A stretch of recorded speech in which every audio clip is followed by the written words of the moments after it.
BA प्रथम वर्ष में ऑनलाइन चल रही क्लास में सभी विद्यार्थियों का स्वागत। हम रघुवंश के द्वितीय सर्ग के श्लोकों को पढ़ रहे हैं। इसका ये 10वां श्लोक है मरुत प्रयुक्ताश्च मरुत सखाभम तम अर्च्य आरात अभिवर्तमानम अवाकिरण बाल लता प्रसूनैर आचार लाजेरैव पौरकन्या। क्योंकि द्वितीय सर्ग है ही राजा दिलीप और उनकी पत्नी सुदक्षिणा के द्वारा की गई सेवा के वर्णन से युक्त ही है। लेकिन जब राजा वन में चले जाते हैं, जब नगर में थे तब राजा का सम्मान, जब भी राजा कहीं आवागमन करते, प्रस्थान करते या वापिस राज्य में पदार्पण होता, तो नगर की कन्याएं, जिनको पौर कन्या कहा जाता है, वो राजा का स्वागत खीलें बरसा करके या पुष्प बरसा करके करती थी। अब वन में इस भूमिका को किसने निभाया है? वहाँ की छोटी छोटी बेलों ने, उन लताओं ने मानो कि उन पौर कन्याओं की भूमिका को भी निभा दिया हो। तो मरुत प्रयुक्ताश्च किसके द्वारा प्रयुक्त हुई, किसके द्वारा प्रेरणा पा करके? मरुत कहते हैं वायु को, वायु से प्रेरणा ले करके। मरुता वायुना प्रयुक्ता प्रेरिता, अर्थात वायु से प्रेरणा पाकर, वायु के द्वारा हिलाई जा करके। मरुत सखाभम, मरुत सखा वायु के जो मित्र हैं, वायु के जो सखा हैं, कौन है वो? अग्नि। उस अग्नि के समान। आप भय कहते कांति को, यहाँ विशेषण यह राजा दिलीप का है, अर्थात वायु के मित्र अग्नि, अग्नि के समान भय मैंने कांति, वायु के समान तेजस्वी। तम उस राजा दिलीप का अर्च्य, जो कैसे हैं? पूज्य हैं, सम्मान के योग्य हैं, उनका आरात, आरात कहता है पास में। अभिवर्तमान, अभिवर्तमान होता है उपस्थित होना, ये विद्यमान होना।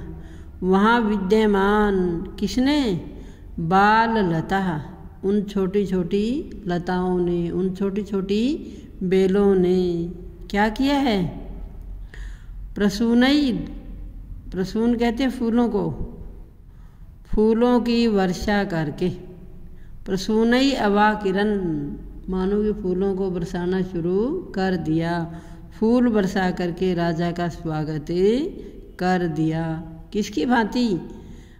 उपमा है ही महाकवि कालिदास के सारे ग्रंथों में। तो आचार लाजई रिव पौर कन्या, पूर कहते हैं नगर को, और नगर के जो वासी वो क्या कहलाते हैं? पौर। तो पौर कन्या जैसे नगर की कन्याएं, आचार, आचार कहते हैं शिष्टाचार को, जैसे नगर की कन्याएं शिष्टाचार वश, लाजई, लाज कहते हैं खील को, जैसे नगर की कन्याएं शिष्टाचार वश सम्मान करने के लिए लाजेर अवाकिरण क्या करती हैं? खीलों को बरसाती हैं, खील बरसा करके राजा का स्वागत करती हैं। ठीक इसी प्रकार से वहाँ वन में, अर्थात जो वृक्ष हैं, उन्होंने राजा के सेवक बनने का पूरा कर्तव्य निभाया है। कैसे? मरुत प्रयुक्ता, क्योंकि बेलें स्वयं हिल नहीं सकती। तो कवि का वर्णन कितना सुंदर है। मरुत प्रयुक्ता, वायु से प्रेरणा पा करके, वायु के द्वारा हिलाई जा करके। वायु ने बेलों को हिला दिया और उन्होंने, उन बेलों ने क्या किया फिर? मरुत सखाभम, वायु के जो मित्र हैं अग्नि, अग्नि कैसे हैं? तेजस्वी हैं, तेज वर्ण हैं। तो उस अग्नि के समान भय मैंने कांति, अग्नि के समान कांतिमान। कौन? तम उस राजा का, अग्नि के समान कांति युक्त तेजस्वी उस राजा का आरात अभिवर्तमानम, जो पास में विद्यमान थे, उस अर्च्य मैंने पूजनीय, उस सम्मान के योग्य जो अपने पास में विद्यमान थे, उस राजा का बाल लता, उन छोटी छोटी लताओं ने, उन छोटी छोटी बेलों ने आचार, शिष्टाचार निभाने के लिए, शिष्टाचार वश प्रसूनई अवाकिरन, क्या कि फूल बरसा करके राजा का स्वागत किया। वायु ने प्रेरणा दी, वायु के द्वारा वो बेलें हिलाई गई और उन बेलों ने वायु के मित्र अग्नि, तेजस्वी अग्नि के समान कांतिमान उस राजा दिलीप का, जो कैसे थे, सम्मान के योग्य और पास में विद्यमान, उस राजा दिलीप का बाल लता, छोटी छोटी बेलों ने प्रसूनई अवाकिरन, फूल बरसा करके राजा का स्वागत किया। कैसे? उपमा दी, जैसे पौर कन्या, नगर की कन्याएं, जैसे नगर की कन्याएं आचार शिष्टाचार वश लाजिर अवाकिरन, खील बरसा करके राजा का स्वागत करती हैं, ठीक इसी प्रकार वन की छोटी बेलों ने भी राजा का स्वागत किया। इस श्लोक में ग्रामर है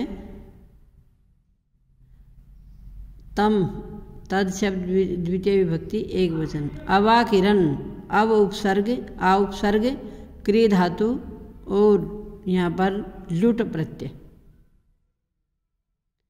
और उपमा व सीधी, अर्थात कितना स्वाभाविक वर्णन किया इस श्लोक के अंदर कवि के द्वारा कि मानव की लताएं जो कि अचेतन है, नहीं पता जिनको, लेकिन कवि ने उनको भी सजीववत स्वागत करते हुए प्रस्तुत किया है। दूसरा श्लोक 11वां श्लोक, धनुर्भृतो अपि यस्य दयाद्र भावम आख्यातम अंतःकरणै विशंकै विलोकयन्तो वपु रापुरक्षणाम प्रकाम विस्तार फलम हरिण्य है। अर्थात जब राजा दिलीप वन में विचरण कर रहे थे और उनके दयालु स्वभाव को देख करके वहाँ विचरण करने वाले हिरण आदि डरपोक प्राणियों ने भी क्या अपने मन के अंदर से भय को दूर कर दिया। कैसे थे वो राजा? विशंकई, अर्थात जिनके मन में क्या थी? शंका थी। ऐसी वो कौन? हरिण्य है, हरिणियों ने, वो हरिणियाँ भी कैसी हो गई? विशंकई अंतःकरणई, जिनके अंतःकरण से शंका दूर हो गई, जिनके अंतःकरण से क्या? भय शंका दूर हो गई। ऐसी दयाद्र भावम आख्यातम, और जिनके हृदय से क्या प्रकट हो रहा था? दयाद्र भाव।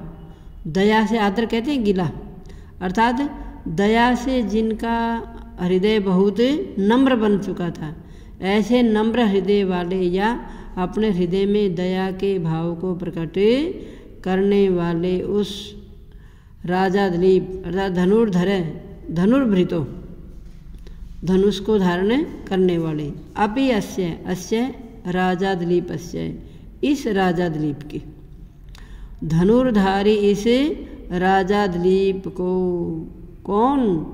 हरिण्य, वे हरिणियाँ, वपुहु आपु अक्षणाम, विलोकयन्त, देखते हुए, उस राजा दिलीप को देखते हुए हरिणियों ने भी क्या कर लिया?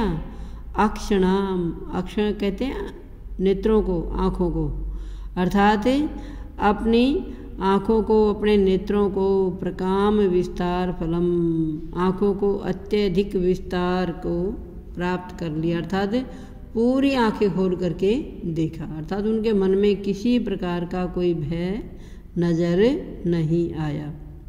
कहने का भाव क्या हुआ कि वन में जाकर के राजा दिलीप ने पशु पक्षियों के साथ इस प्रकार का व्यवहार किया कि वहाँ रहने वाले जो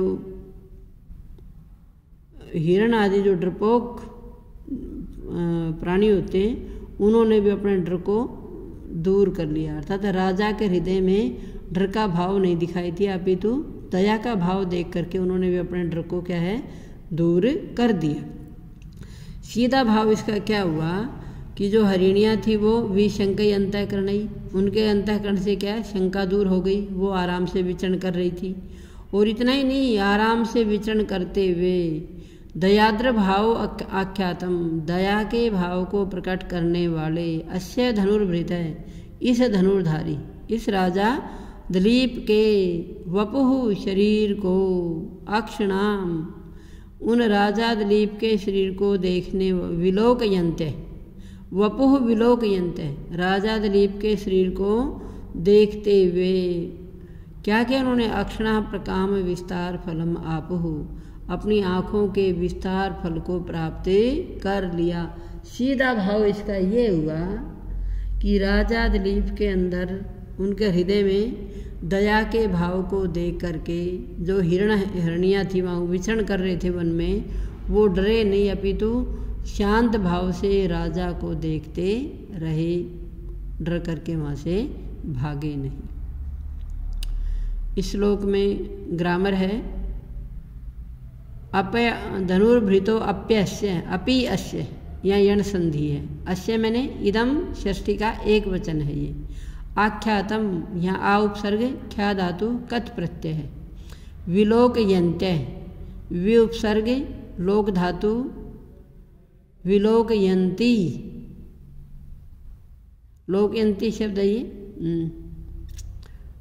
अक्षणाम ये क्या है तृतीया का, अपनी आँखों को, अक्षणाम द्वितीया का ये, इसमें यही ग्रामर है। और भाव इसका ये हुआ कि राजा दिलीप को देख करके हरिणियाँ निर्भय होकर के वहाँ वन में विचरण करती रही। धन्यवाद।